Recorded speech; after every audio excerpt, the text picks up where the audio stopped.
Através da descrição feita por meio das palavras, que é a consciência de toda a humanidade, o mundo ocidental pode acreditar em determinados símbolos religiosos e rituais.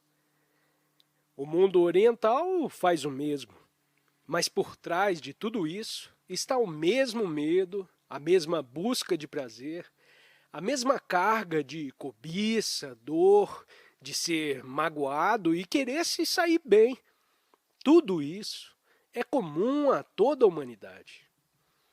Assim, ao ouvir, estamos aprendendo a respeito de nós mesmos, não apenas acompanhando a descrição.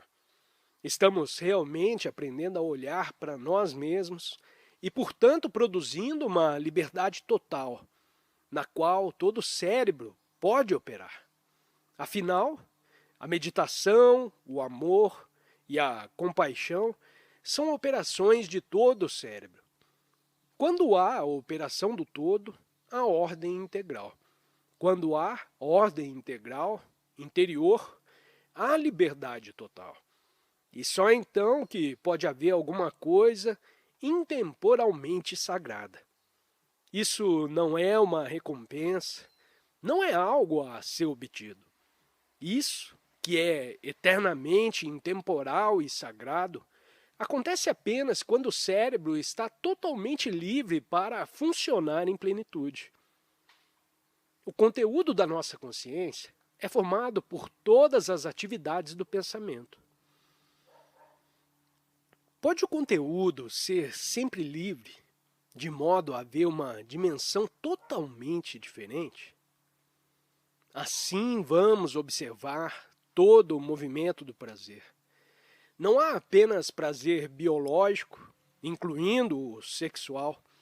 Há também prazer na posse, prazer em ter dinheiro, prazer em obter alguma coisa pela qual vocês trabalharam. Há prazer no poder, político ou religioso, no poder sobre uma pessoa. Há prazer na aquisição de conhecimento e na expressão desse conhecimento como um professor, um escritor ou um poeta. Há gratificação por levarmos uma vida muito estrita, moral e ascética. O prazer de obter alguma coisa interior que não é comum ao homem comum. Esse tem sido o modelo da nossa existência há milhões de anos. O cérebro foi condicionado a isso e, portanto, tornou-se limitado. Qualquer coisa que seja condicionada é limitada.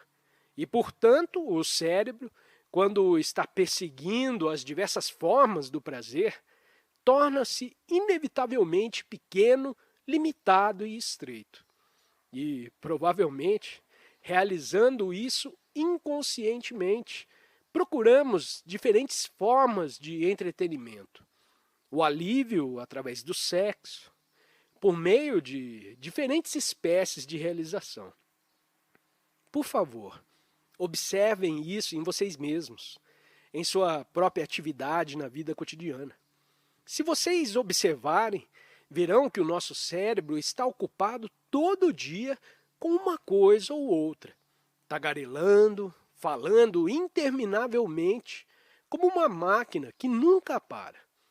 E assim o cérebro gradualmente vai se desgastando e se tornará inativo se o computador tomar o seu lugar.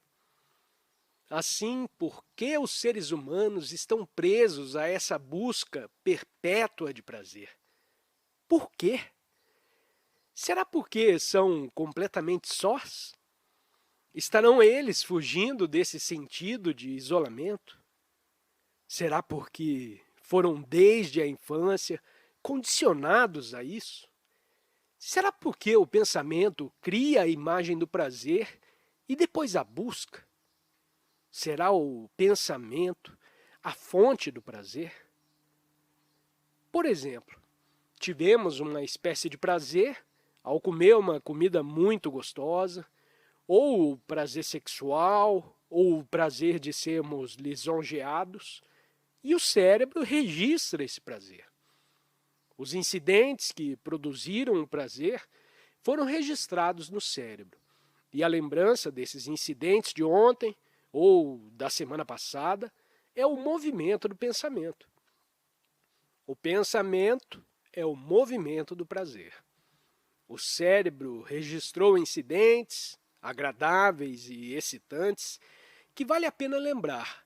E o pensamento os projeta no futuro e os busca. Assim, a pergunta, então, é: por que o pensamento leva adiante a memória de um incidente que já passou e terminou? Isso não faz parte da nossa ocupação?